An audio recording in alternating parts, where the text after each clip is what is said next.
Hello my dear students, how are you. Welcome to R2S2। मैं हूं फिर से आपका दोस्त और टीचर राजेश कुमार। ठीक है, तो आज हम लोग क्या शुरू करने वाले हैं। तो हम लोग पिछले क्लास में नंबर ऑफ एटम्स इन क्या यूनिट सेल्स, ठीक है, कैलकुलेट करना सीखे थे। और आज हम लोग उसका पैकिंग एफिशिएंसी की बात करेंगे। ठीक है ना। तो चलिए हम लोग देखते हैं। ये है NCERT का 1.7। ठीक है ना।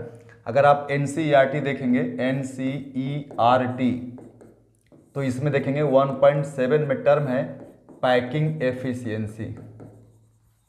पैकिंग एफिशिएंसी, ठीक है। तो चलिए हम लोग इसको शुरू करते हैं। ठीक है ना। पैकिंग एफिशिएंसी, ठीक है ना। तो भाई हम लोग पैकिंग एफिशिएंसी किसका किसका देखेंगे और ये होता क्या है, पहले तो ये भी जानना पड़ेगा ना। तो देखो यार, सिंपल सा बात, एकदम पहले एकदम बच्चा जैसा सीखो। हम क्या बोल रहे हैं, और वीडियो को पूरा लास्ट तक देखना। और देखो मैं तुम्हारे लिए मेहनत कर रहा हूँ, तो मैं चाहूँगा कि इसको जो है लोगों तक पहुँचाओ, है ना। ज़्यादा ज़्यादा लोगों तक पहुँचाइए, शेयर करिए, मतलब कहने का, और इसको लाइक भी करिए। ठीक है, चलिए बोल देते हैं, है ना, ऐसा क्या है। तो चलिए हम लोग शुरू करते हैं पैकिंग एफिशिएंसी। तो हम लोग डायरेक्ट पैकिंग एफिशिएंसी पे नहीं आएंगे, इसमें क्या क्या चीज़ के बारे में जानकारी देखेंगे, करेंगे, उसके बारे में चलते हैं। ठीक है ना। तो देखो हम लोग क्या जानते थे कि जो हमारा यूनिट सेल होता था ना, हाँ सर, यूनिट सेल जो होता था ना, वो कैसा होता था, क्यूबिक की चर्चा कर रहे थे। किसकी चर्चा कर रहे थे, क्यूबिक यूनिट सेल की चर्चा कर रहे थे, है ना। और यूनिट सेल बना था क्या चीज से मिल करके, तो बना था क्या चीज से मिल करके भाई, तो बना था एटम से मिल करके। अब एटम कैसा होता है, स्फीयर होता है। एटम कैसा होता है, स्फीयर होता है। तो अगर मैं यहाँ पे अगर सिंपल सी बात करूँ, तो अगर मैं एक शेप को इंट्रोड्यूस करूँ यहाँ पे, क्यूब को, है ना, तो मैंने एक क्यूब को इंट्रोड्यूस कर दिया यहाँ पे, है ना। एक मैंने क्यूब को इंट्रोड्यूस कर दिया है, ठीक है। और यहाँ पे मैंने एक स्फीयर को इंट्रोड्यूस कर दिया है, ठीक है। यहाँ पे मैं एक स्फीयर को इंट्रोड्यूस कर दिया हूँ। चलो भाई, एक स्फीयर को भी इंट्रोड्यूस कर दिया हूँ। अब दोनों को इंट्रोड्यूस करने का पीछे लॉजिक क्या है, तो सर लॉजिक तो सिंपल है। लॉजिक समझो पहले, लॉजिक क्या है। लॉजिक ये है कि ये तो क्यूब है, हाँ सर ये तो क्यूब है, और ये स्फीयर है, हाँ सर ये स्फीयर है। अब स्फीयर अरेंज्ड होगा और बनाएगा क्यूब। फिर से सुनो, स्फीयर जो है ना, अपने पोर्शंस का, अपने कुछ पार्ट का यूटिलाइज करेगा, शेयरिंग करेगा, और एक फॉर्मेशन करेगा यूनिट सेल का, जिसको हम लोग क्यूबिक यूनिट सेल बोलते हैं। और ये 3 तरह का होता है। कौन कौन सा, सिंपल क्यूबिक, BCC यानी बॉडी सेंटर्ड क्यूबिक, और FCC मतलब फेस सेंटर्ड क्यूबिक होता है ना। 3 तरह का होता है। तो देखो जैसा कि मैं बता रहा हूं, ये हमारा एक स्फीयर है, और इसी का अपना अलग अलग पोर्शन शेयर होकर के क्यूब का फॉर्मेशन करेगा, ठीक है ना। तो देखिए ये भी एक क्यूब का फॉर्मेशन किया था, उसी स्फीयर से मिलकर के एक क्यूब बना है, जिसका जो सिंपल क्यूबिक देख रहा होगा, BCC इसको बोलते हैं, सॉरी इसको सिंपल क्यूबिक या प्रीमिटिव क्यूबिक सेल बोलते हैं, है ना। एक और बना था इसी से, देखो उसी से मिलकर के ये वाला क्यूबिक बना हो, क्यूबिक सेल बना है, क्यूब जैसा दिख रहा होगा, ये क्यूब बना हुआ है ना, इसको FCC बोलते थे। तो मैं क्या बोल रहा हूँ, आप डिफरेंट डिफरेंट पोर्शंस को कंबाइन करके एक यूनिट सेल बनाएगा। समझ में आए बात को। तो चलिए हम लोग देखते हैं। तो इसमें देखो क्या है कि इस क्यूब की अगर बात करेंगे ना, तो कुछ कुछ टर्म है। अगर मैं एफिशिएंसी निकालूंगा पैकिंग या, है ना, तो उसमें कुछ कुछ टर्म्स को यूज करूंगा, और उसी टर्म्स को तुम्हें यूज कर करके बनाना है, ठीक है ना। तो देखिए स्फीयर में क्या होता है, पैरामीटर्स, उस पैरामीटर्स का नाम है रेडियस। समझ में आया बात को। स्फीयर में कौन सा पैरामीटर्स है भाई, तो रेडियस है। और क्यूब में कौन सा पैरामीटर्स है, तो क्यूब में 3 पैरामीटर्स, ध्यान रखना है बच्चा, मैं क्या बोल रहा हूं, 3 पैरामीटर्स। मेन क्या है, तो मेन इसका साइड है। साइड को क्या बोलते हैं, एज, एज ऑफ क्यूब, है ना। ये क्या है, साइड या एज ऑफ क्यूब। उसके बाद ये क्या है बच्चा, ये पोर्शन दिख रहा होगा तुमको। देखो तो जैसे इधर से मैं एक लाइन बना रहा हूं, चलो दूसरा कलर लेके बनाता हूं, है ना। ये वाला पोर्शन, ये क्या है पता है, ये फेस है। ये क्या है बच्चा, ये फेस है सर। और ये फेस का ये वाला पोर्शन क्या है, ये क्या है, ये सर फेस का डायगोनल है, ये face diagonal.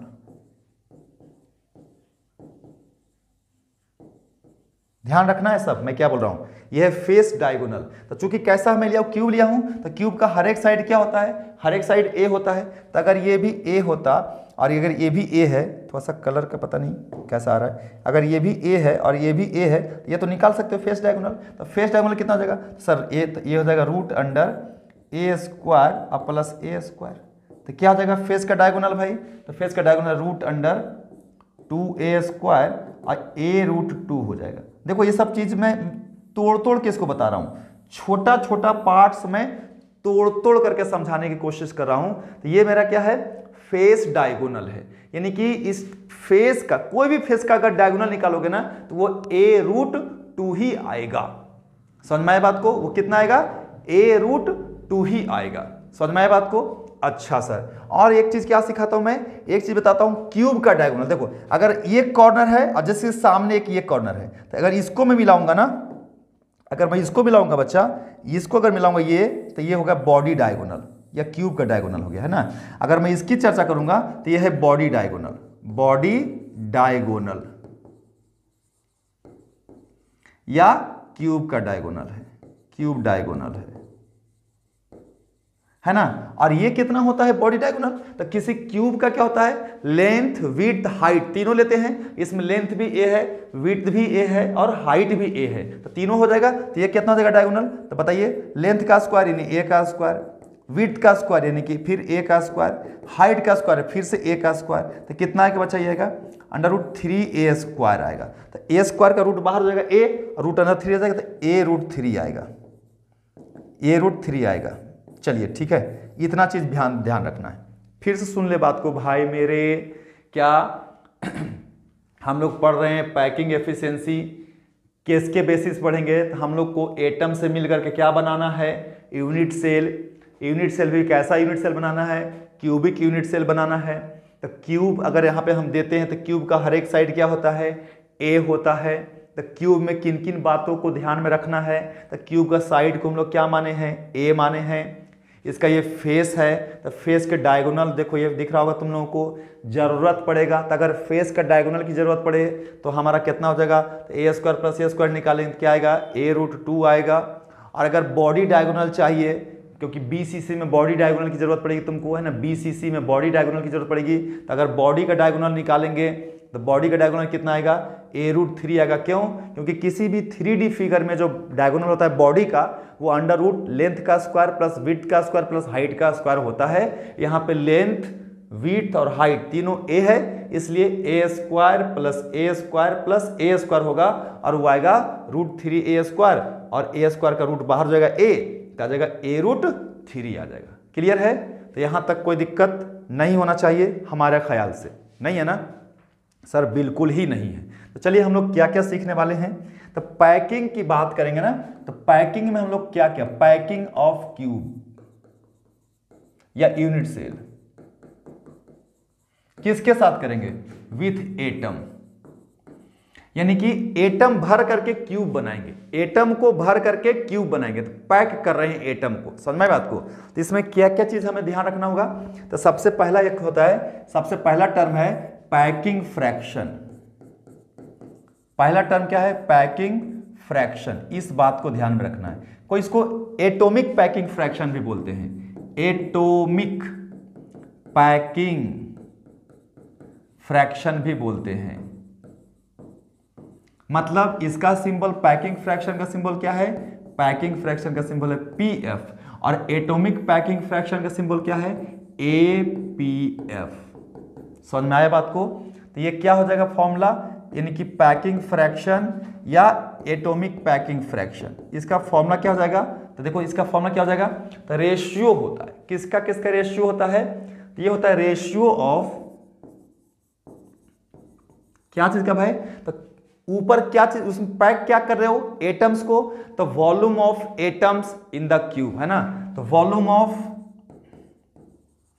Atom occupied in cube. भाई क्यूब के अंदर कितना एटम आके भर गया है, पैक हो गया है, उसका volume, and ratio of volume of atom occupied in the cube, है ना, एंड क्या चीज का भाई, the volume of cube, volume of cube. मतलब कहने का कि ऊपर में जाएगा क्या, volume of atom occupied in cube, और नीचे में क्या हो जाएगा, वॉल्यूम ऑफ क्यूब। नीचे क्या हो जाएगा बताओ, वॉल्यूम ऑफ क्यूब। समझ में आए बात को, ये बात को ध्यान रखना है बच्चा लोग, एकदम ध्यान रखना है। इसी को बोलते हैं पैकिंग फ्रैक्शन बोलते हैं। ये फ्रैक्शन हो गया, ये क्या हो गया, पैकिंग फ्रैक्शन हो गया। और अगर हम लोग एफिशिएंसी की बात करेंगे, एफिशिएंसी ऑफ पैकिंग फ्रैक्शन,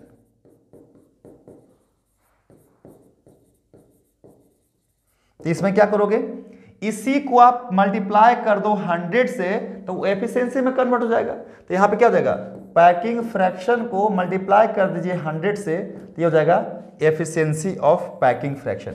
मतलब कितना परसेंट पैक्ड है एटम से, उसी को बोलते हैं क्या, पैकिंग फ्रैक्शन। फिर से सुन लो, क्या बोलते हैं उसको, पैकिंग फ्रैक्शन बोलते हैं। समझ में आई बात को? हाँ सर, एकदम बहुत आसान से समझ में आ गया सर, इसमें तो कोई दिक्कत ही नहीं है कि जो पैकिंग फ्रैक्शन है उसमें। अब देखिए एक चीज और आपको ध्यान रखना है यहाँ पे, क्या भाई, एक चीज और क्या ध्यान रखना है इसमें, एक चीज और ध्यान रखना है क्या भाई, एक और टर्म होता है वॉइड। तो वॉइड क्या होता है, वॉइड क्या होता है, तो वॉइड फ्रैक्शन की बात करूंगा मैं यहाँ पे, है ना। वॉइड फ्रैक्शन का मतलब कितना खाली जगह बच गया है। ऐसा तो नहीं होगा ना कि क्यूब के अंदर पूरा का पूरा एटम पैक हो जाएगा, कहीं तो खाली जगह रहेगा ना। देखो ना, है ना खाली जगह, अगर नहीं रहता, ये देखो क्यूब बना हुआ है ना, आइए इसमें एटम कॉर्नर पे है ना, बीच में देखो खाली दिख रहा है, ये पूरा खाली जगह है कि नहीं है, तो खाली को क्या बोलते हैं, वॉइड बोलते हैं, है कि नहीं है। देखिए आप एफसीसी में भी देख लीजिए आप, सर ये एफसीसी है, ये ज्यादा थोड़ा सा लग रहा है, पैक ज्यादा लग रहा है, नहीं, लेकिन बीच बीच में कहीं कहीं खाली दिख रहा है कि नहीं दिख रहा है। देखो ये खाली है, ये खाली है, ये खाली है, ये खाली है, ये खाली है। तो जो खाली पोर्शन, जो वॉइड है ना, जो स्पेस वैकेंट है, उसको बोलते हैं वॉइड। तो वॉइड का फ्रैक्शन क्या होगा, तो टोटल फ्रैक्शन क्या होता है, टोटल नंबर 1 होता है, तो उसमें से जितना पैक हो गया ना उसको घटा दीजिए, तो 1 में से आप घटा दीजिए पैकिंग फ्रैक्शन को, तो ये हो जाएगा वॉइड फ्रैक्शन, है ना। और अगर मुझे वॉइड एफिशिएंसी पता करना हो, वॉइड एफिशिएंसी पता करना हो, है ना, तो उसमें क्या कीजिएगा भाई, तो इसको 100 से मल्टीप्लाई कर दीजिए, तो 1 माइनस पैकिंग फ्रैक्शन को आप मल्टीप्लाई कर दीजिए कितना से, 100 से, तो ये वॉइड एफिशिएंसी निकल जाएगा। फ्रैक्शन को एफिशिएंसी में बदलना है, कुछ नहीं करना है, आपको 100 से मल्टीप्लाई कर देना है ना। सिंपल सी बात है, और कुछ ज्यादा इसमें करना भी नहीं है, ठीक है ना। तो ये मेरा हो गया। अच्छा सर, ये तो आपने फॉर्मूला बता दिया सर, क्या चीज का, कि सर पैकिंग फ्रैक्शन का, है ना, पैकिंग फ्रैक्शन का और पैकिंग एफिशिएंसी का और वॉइड फ्रैक्शन का और वॉइड एफिशिएंसी का, है ना। इतना टर्म तो आपने बता दिया सर। हाँ सर, ये तो समझ में आ गया। अब इसमें आगे और क्या जानकारी लेना है बच्चा लोग, तो आगे देखिए, हम लोग को पैकिंग फ्रैक्शन अगर निकालना था ना, देखो ध्यान से, है ना, पैकिंग फ्रैक्शन जो निकालना है, तो वॉल्यूम ऑफ एटम यूज हो रहा है और वॉल्यूम ऑफ क्यूब हो रहा है यूज, है ना।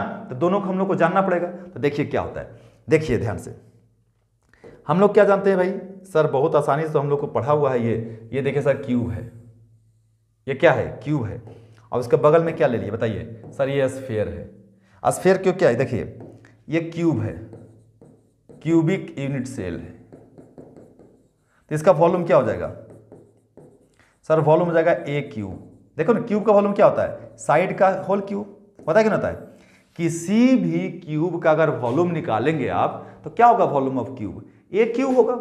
और ये हमारा स्फीयर है, रेडियस कितना है इसका, आर है, ये हमारा स्फीयर है।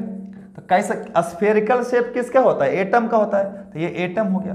तो वॉल्यूम ऑफ एटम क्या निकलेगा, तो वॉल्यूम ऑफ एटम की बात करेंगे, वॉल्यूम ऑफ एटम की बात करेंगे, है ना।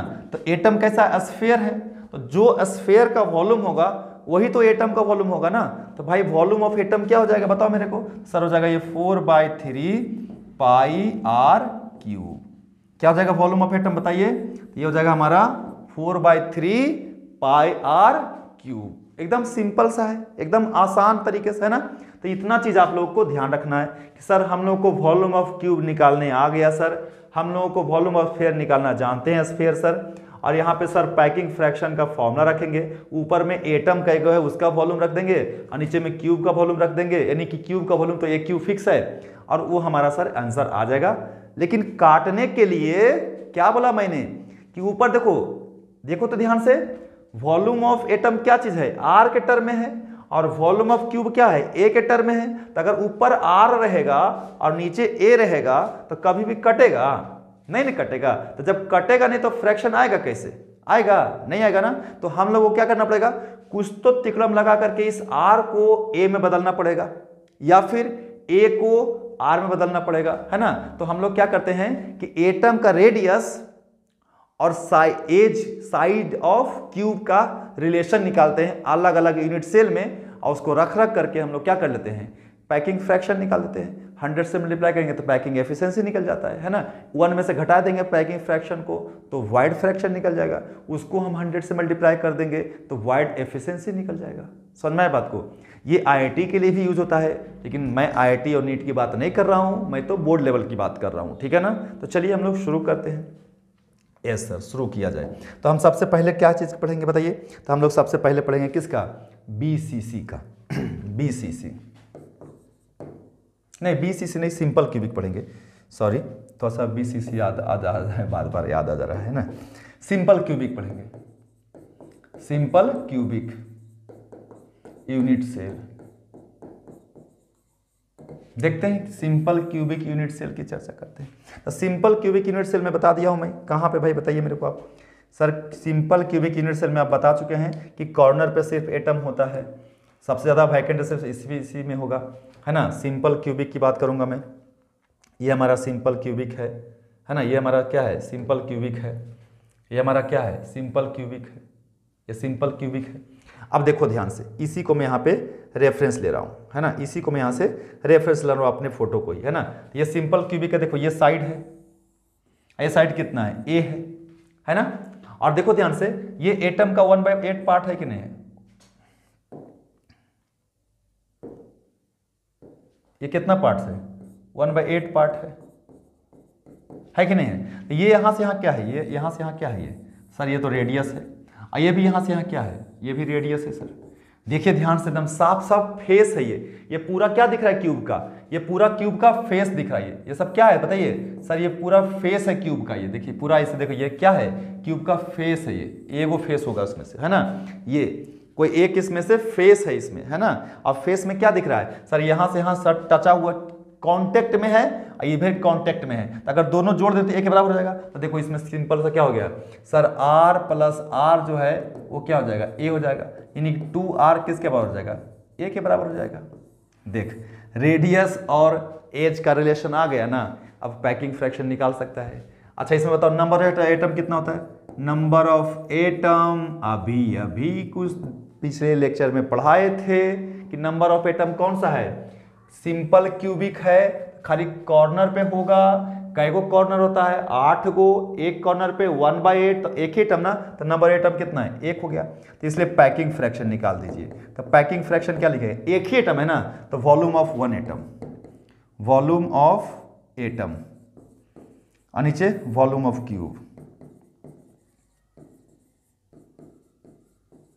तो क्या हो जाएगा इसका, 4/3 into pi into R, R के क्यूब लिख दीजिए सर, आर का क्यूब लिख दिए। अब वॉल्यूम कितना, ए क्यूब होता है, और ए किसके बराबर है, 2r, तो 2r का क्यूब लिख सकते हो ना। तो 4/3 पाई आर क्यूब और डिवाइडेड बाई, यहाँ पे 2r लिख दीजिए इसके जगह पर, और 2r का क्या कर दीजिए, क्यूब। तो 2 का क्यूब कितना हो जाएगा बताओ, 2 इंटू 2 इंटू 2 कितना होता है, 8 होता है, और आर क्यूब हो जाएगा। तो क्या जाएगा बताइए, 4 पाई आर क्यूब, और नीचे में क्या जाएगा, ये 3 है, और ये 2 इंटू 2 कितना 8, और यहाँ पे आर क्यूब हो गया। देखा कट गया ना। अब नंबर सिर्फ दिख रहा है ना, 4 को इसको भेज दो, कितना आ जाएगा 3, तो पाई बाई कितना आ जाएगा 6 आ जाएगा। पाई बाई 6 कितना होता है, लगभग 0.52 होगा, है ना। कितना होगा बताओ, 0.52 आता है। मतलब 52% जो है ना पैक है, तो 48% क्या होगा, खाली होगा।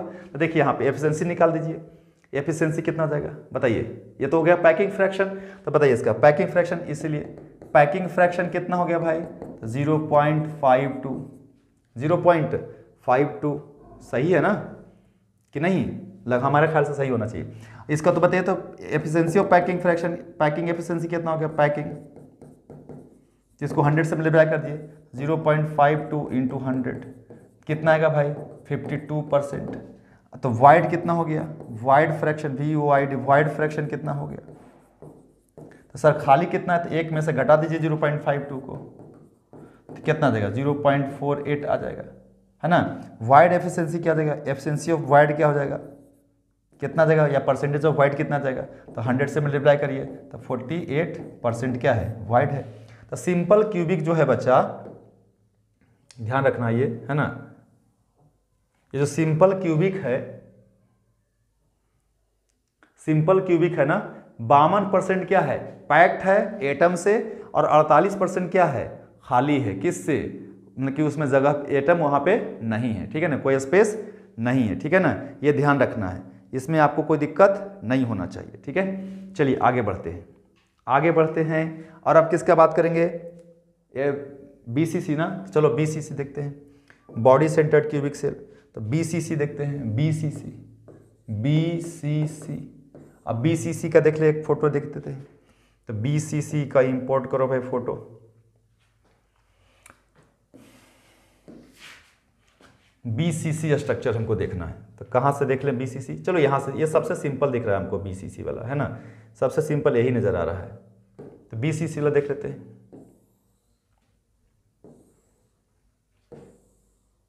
देखिए यहाँ पे रिलेशन बिटवीन लिखल है, एटॉमिक रेडिएशन एज लेंथ, एकदम इजी है। BCC की बात करेंगे, ठीक है ना, तो BCC में कहाँ होता है, देखो, तो देखो ये क्यूब है, और क्यूब का ये क्या होता है, पता है, ये बॉडी डायगोनल है, ये देखो ये कॉर्नर दिख रहा है, ये कॉर्नर दिख रहा होगा तुम लोग को, कॉर्नर, चलो दिख रहा होगा, दिख रहा होगा, दिख रहा होगा, दिख रहा होगा, ये देखिए ये है ना, ये कॉर्नर है, ये, और एक इधर दिख रहा है, मतलब कि ऐसा, ये है ना, और ये पूरा एक स्फीयर दिख रहा है, ये ऐसा, तो ये देखिए ये डिस्टेंस कितना है, तो ये R है, और ये टोटल डायगोनल डायमीटर कितना होता है 2R है, और ये भी कितना है यहाँ से यहाँ तक, यहाँ भी R है, ये डायगोनल है ना, देखिए ध्यान से, यहाँ पे ध्यान रखो, BCC में क्या है कि बॉडी डायगोनल जो है ना, चेंज करो, बॉडी डायगोनल ऑफ क्यूब, है ना, बॉडी डायगोनल ऑफ क्यूब किसके बराबर है, R + 2R प्लस R है, तो कितना है 4R है, और बॉडी डायगोनल हम तुम लोग को बता चुके हैं, है ना, जस्ट देख ले भाई बार बार बोल रहा हूं कि याद रखना है, बॉडी सेंटर्ड है तो बॉडी यूज होगा, काहे नहीं होगा, अपना भी बॉडी है, बॉडी बना के रखिए, है ना, बॉडी यूज होगा। और बॉडी डायगोनल कितना होता है सर, A√3 होता है, तो लिखना रे बाबूआ A√3, तो A√3 लिख देगा यहाँ पे, कहाँ गया जी, तो यहाँ पे लिख दीजिए कितना, बॉडी डायगोनल ऑफ क्यूब क्या होता है A√3, इधर क्या आ गया 4R, मतलब बार बार स्मॉल लिखा जा रहा है यार, कैपिटल है, तो A की वैल्यू आ गया कितना 4R और अपॉन √3, ये आया A, देखो आ गया ना, A क्या आ गया 4R/√3 आ गया, तो सिंपल सा है 4R/√3 आ जाएगा। अब जब हमारा A और R का रिलेशन निकल गया तो क्या करोगे तुम, हैं, कुछ नहीं सर, कुछ नहीं करेंगे, इसमें क्या करेंगे, सिंपल सी बात है, क्या भाई, तो हम लोग इसका पैकिंग फ्रैक्शन निकाल देंगे, है ना, तो चलिए हम लोग पैकिंग फ्रैक्शन निकाल देते हैं। तो क्या करेंगे बच्चा लोग पैकिंग फ्रैक्शन के लिए, बताइए मेरे को आप, सर पैकिंग फ्रैक्शन के लिए आपको पढ़ाए होंगे कि वॉल्यूम ऑफ एटम और बटे में वॉल्यूम ऑफ एटम, है ना, ऑक्यूपाइड, और बटे में वॉल्यूम ऑफ क्यूब, कैसा स्ट्रक्चर है, बॉडी सेंटर्ड है, तो BCC यानी body centred, number of atom, कै गो एटम होता है इसमें सर, 2 गो एटम होता है, एगो तो बॉडी पे पूरा का पूरा रखल है, बाकी कॉर्नर पे 1/8 पार्ट 8 कॉर्नर पे, तो एगो कॉर्नर पे टोटल रखल है, तो टोटल कै गो एटम होता है 2 गो, तो हमारा एक एटम का वॉल्यूम होता है 4/3 πr3, तो 2 एटम का 2 से मल्टीप्लाई करेंगे, तो 2 से मल्टीप्लाई कर दीजिए, इंटू क्या लिख दीजिए बताइए मेरे को आप सर, इंटू वॉल्यूम, तो कितना 4/3 πr3, और भागा दीजिए वॉल्यूम ऑफ क्यूब से, तो क्या हो जाएगा A³, A कितना है 4R/√3 है, तो यहाँ रखेंगे, तो रखिए, तो क्या आएगा बताइए 2 × 4/3 πr³ डिवाइडेड बाई A की जगह पर 4R/√3 का होल क्यूब, अगर इसकी हम बात करें तो देखिए, तो जैसा ये 3 नीचे आएगा, ये √3 ऊपर चला जाएगा क्यूब हो करके, तो 4 × 2 के 8, तो 8 पाई r क्यूब डिवाइडेड बाय, ये 3 को नीचे रहने दीजिए और फिर इस 4r का 3 कीजिए, तो 4 का 3 बार कीजिएगा तो 4 × 4 × 4 64 हो जाएगा, तो ये हो जाएगा 64 r क्यूब। और ये √3 का क्यूब हो जाएगा, तो √3 × √3 × √3, तो 3√3 होगा, 3 बार √3 मल्टीप्लाई होगा तो 2 बार में 3 बन जाएगा, एक √3 रह जाएगा, तो ऊपर चला जाएगा ये √3, तो ऊपर क्या 3√3 आ जाएगा ऊपर में, है ना। ये 8 से कट गया यहाँ पे कितना बार में, 8 बार में, ये 3 से ये 3 कट गया, ये r क्यूब कट गया, तो ऊपर क्या आया √3 × पाई, तो √3 × पाई आया। डिवाइड किससे हुआ देख लो बउआ, 8 से हुआ ना, तो 8 से हुआ, है ना। √3 पाई × 8 कितना आता है बच्चा बताओ, इसको कैलकुलेट करके किया है तुम लोग, तो ये लगभग आएगा 0.68, ठीक है ना। क्या आएगा बताओ, 0.68 आएगा, ठीक है। तो चलो भाई पैकिंग फ्रैक्शन कितना निकाल दिया, 0.68। अब इसको हम आगे बढ़ाएं तो इसका एफिशिएंसी, तो पैकिंग एफिशिएंसी कितना आएगा, पैकिंग एफिशिएंसी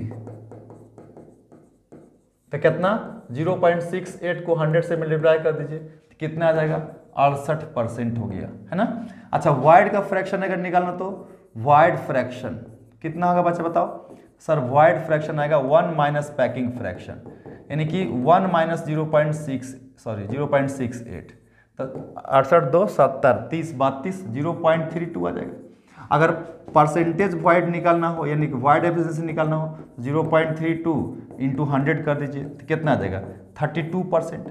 मतलब 68% अगर पैक्ड है तो 32% क्या है उसका खाली है कि नहीं है, बताओ भाई कोई दिक्कत है तो बताओ। नहीं सर कोई दिक्कत नहीं है। तो ये हमारा किसके लिए निकल गया, बीसीसी स्ट्रक्चर के लिए निकल गया, बीसीसी स्ट्रक्चर के लिए निकल गया। सिंपल सा बात है भाई, सिंपल सा तो बात है, बीसीसी के लिए निकल गया और क्या, बीसीसी के लिए निकल गया, बीसीसी के लिए निकल गया। और अब किसके लिए निकालेंगे सर, अब निकालेंगे हम किसके लिए बताओ, एफसीसी के लिए। चलो लिखते हैं एफसीसी का स्ट्रक्चर। अब हम बात करेंगे एफसीसी, एफसीसी है ना, face centred cubic cell, face centred cubic cell की चर्चा करेंगे, है ना, फेस सेंटर्ड क्यूबिक सेल। तो चलो हम लोग देखते हैं फेस सेंटर्ड क्यूबिक सेल में, फेस सेंटर्ड क्यूबिक सेल में क्या है भाई उसको भी देख लेते हैं, ज़्यादा दिमाग तो लगाना नहीं है। फेस सेंटर्ड क्यूबिक सेल क्या है भाई, तो फेस सेंटर्ड हमारा ये रहा, है ना, ये रहा, ये है ना मेरा फेस वाला, इसी को तो लेते हैं, सबसे बेस्ट तो वही है हमारा, है ना। हमारा जो डायग्राम बना हुआ है बच्चा ये क्या है, सबसे बेस्ट है ना। ये क्या है बताइए सर, ये फेस है आपका क्या, क्यूब का, है ना। ये क्या है बताइए, ये फेस ऑफ क्यूब है, ये क्या है, फेस है किसका, ऑफ क्यूब का। तो अगर इसको मैं तुमको बोलूं, देखो ये हमारा ध्यान से देखो, ये और ये क्यूब हो गया, क्यूब का फेस है कि नहीं है। और यही साइड को मैं क्या बोला था, ए बोला था, यही साइड क्या था, ए था, और ये इसका क्या है, डायगोनल है। ये क्या है बताइए, ये कौन सा डायगोनल है सर, ये फेस डायगोनल है। ये क्या है बताइए, क्या सर, ये फेस डायगोनल है, फेस डायगोनल है, हाँ सर। आइए देखिए तो फेस डायगोनल है, तो ये क्या है, ये एटम का कौन सा पोर्शन है, ये आर है। तो अगर मैं यहाँ से कलर ले लूँ, थोड़ा सा चेंज कर लूँ, तो ये क्या है, ये आर है। यहाँ से यहाँ कितना है बताइए, डायमीटर है तो कितना है, 2r है। और ये भी क्या है बताइए, ये भी क्या है, एटम का कॉर्नर वाला पोर्शन है, तो r है कि नहीं है। लेकिन ये बॉडी नहीं है, बॉडी सेंटर्ड में ये बॉडी पे पूरा स्फीयर था, और ये हाफ स्फीयर है, लेकिन रेडियस तो तुम्हारा 2r है ना कि नहीं है, हाँ है। तो बताइए मेरे को आप यहाँ पे क्या लिख सकते हो, तो सर फेस डायगोनल जो है ना, यहाँ पे सर कि फेस डायगोनल वो जो है ना सर, वो कितना है, तो टोटल कितना है बताइए सर, r है प्लस 2r है और प्लस r है। और फेस डायगोनल मैं बता चुका हूँ, फेस पे क्या होगा, ये a है और ये a है ना। अगर ये भी a है तो ये कितना a√2 होता था ना, याद करो फेस का डायगोनल, तो ये क्या a√2 होता था सर फेस का डायगोनल, और ये जोड़ के कितना आ रहा है, 4r आ रहा है। तो a की वैल्यू कितनी आ गई, तो 4r और बटा में कितना, √2। ये भी ध्यान रखना बच्चा, ये भी आप ध्यान रखना कि सर एफसीसी स्ट्रक्चर में ये जो फेस का जो डायगोनल है ना, वो a√2 होता है, और इसमें जो एटम ऑक्यूपाइड है ना, तो ये R है, ये 2R है और ये R है, तो कितना हो गया टोटल 4R हो गया। तो फेस डायगोनल जो होता है ना वो 4R के बराबर होता है। समझ में आए बात को। और यहां से हम A और R का रिलेशन निकाल दिए कि A बराबर क्या 4R/√2 होता है ना। अब इसका हम एफिशिएंसी की बात करेंगे, तो चलिए देखते हैं पैकिंग एफिशिएंसी। पैकिंग एफिशिएंसी क्या होगा भाई पैकिंग एफिशिएंसी? तो लिखेंगे पैकिंग फ्रैक्शन निकालते हैं ना पहले बच्चा। हाँ जी, पहले तो पैकिंग फ्रैक्शन निकालने के लिए सिखाए थे ना। हाँ, पैकिंग फ्रैक्शन तो क्या हो जाएगा पैकिंग फ्रैक्शन? तो वॉल्यूम ऑफ एटम ऑक्यूपाइड और अपॉन में क्या वॉल्यूम ऑफ क्यूब। तो बताओ मेरे को तुम लोग बच्चा, इधर बैक यही है, तो इसमें नंबर ऑफ एटम क्या होता है बताओ? नंबर ऑफ एटम्स बताओ। Number of atoms in FCC तो बता चुके हैं। फेस क्या होता है 6 गो और हर फेस पे आधा आधा है, तो 3 गो तो वही हो गया। अब बाकी कॉर्नर पे हो गया 1 गो, तो टोटल कितना हो गया 4 एटम होता है ना। तो एक एटम का वॉल्यूम नहीं लिखना है, चारों एटम का वॉल्यूम लिखना है, क्योंकि पूरा पैक कितना वो निकालना है ना। तो चारों एटम का वॉल्यूम लिखना। तो यहाँ पे क्या आ जाएगा 4 × 4/3 πr3, ये हो जाएगा टोटल वॉल्यूम ऑक्यूपाइड है ना by atom. Volume of atom occupied हो जाएगा, ठीक है ना। नीचे में वॉल्यूम ऑफ क्यूब क्या होता है? ये क्यूब होता है। अब देखिए 4 × 4 16/3 πr3 डिवाइडेड बाई, एक जगह पर क्या लिखते हैं बताइए? साइड और रेडियस का रिलेशन निकालते हैं एक जगह पर 4r/√2, तो लिखिए 4r/√2। तो यहाँ लिखिएगा 4r/√2, 4r/√2। इसका क्या cube? Yes sir.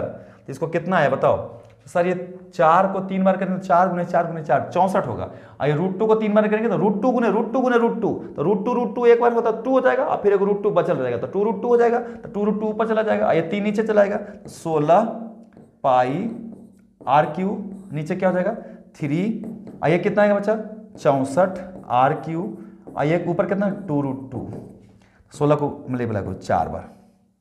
Yes sir. 4 दूनी कितना 8, ऊपर कितना जाएगा 2√2, ये r3 भी तो कट गया ना, 2√2 × π, अब भागा कितना 4 × 12। अगर इसको तुम यहाँ से काट दोगे 6 बार में और काटते रहोगे तो ये लगभग 0.74 आएगा।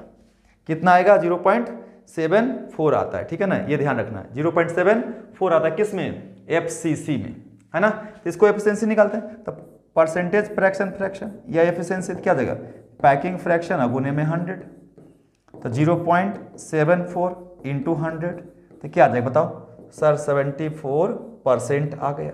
क्या आ गया 74% आ गया। अब इसी में हम बात करते हैं क्या वॉइड की, तो वॉइड फ्रैक्शन क्या हो जाएगा वॉइड फ्रैक्शन, तो क्या आएगा बच्चा 1 माइनस पैकिंग फ्रैक्शन को घटा दीजिए, तो 1 माइनस 0.74 घटा दीजिए, तो 74 6 80 या 20 तो 26% हो गया, तो 0.26 हो गया। और परसेंटेज वॉइड कितना है जी, तो परसेंटेज वॉइड 0.26 × 100 लिख दीजिए, तो कितना आएगा 26% आपका वॉइड है ना। ये क्या हो गया बताइए FCC हो गया।